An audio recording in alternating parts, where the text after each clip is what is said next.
Ambedkar didn't just convert to Buddhism for the sake of religion. He was trying to build a new society, a new democracy from the ground up. Let me show you exactly what I mean. This mass movement of conversion, where hundreds of thousands of people converted to Navayana Buddhism over days and then years, was just the first step. Because what Ambedkar realized was when the state failed to transform society, then communities have to step in and do the work. Ambedkar saw then in this Navayana community was the ability to build smaller communities of inclusion, ways that he could show and demonstrate what might be possible. And so the idea of the Sangha in Buddhism, the idea of community, was really about communities of resistance, communities which demonstrated what that looked like. It was never supposed to be a community just of Dalits, just a community of those formerly called untouchable, but rather a community where those who had been treated as untouchable came together and invited other people to them, to their table. Navayana Buddhism is for everyone who has an idea of a world as it should be and wants to come together with others, led by those who are on the margins, led by those who are treated as impure. In India, the untouchables.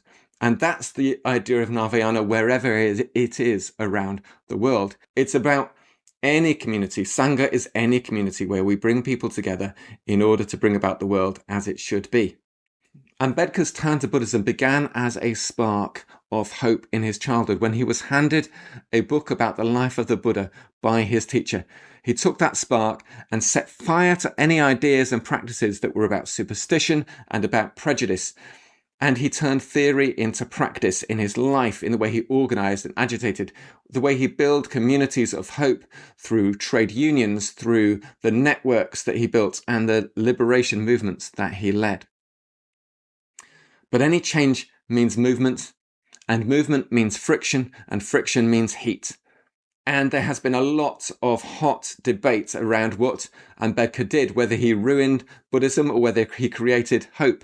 You know, Buddhism had almost died out in India, apart from a few places, until Navayana Buddhism came along. And there are now 10 million or so Navayana Buddhists in India and others around the world too.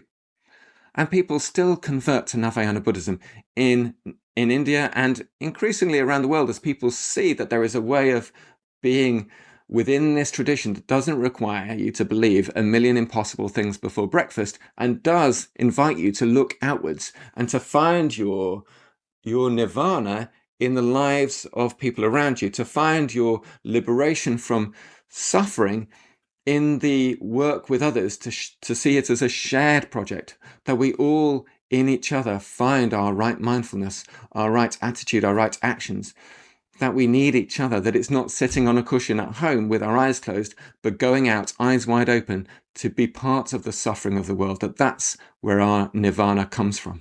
So I asked this question that I've been asking really throughout this series, which is, did Ambedkar rebuild Buddhism or something else entirely?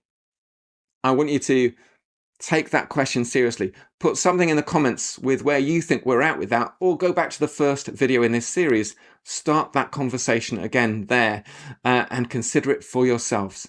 And maybe there's some form of community that you could be inspired to build, some way that you can begin to change the world as it is into the world as it should be, a world of equality, of education, action, and agitation, where our freedom is bound up with one another and not just in our own inner worlds.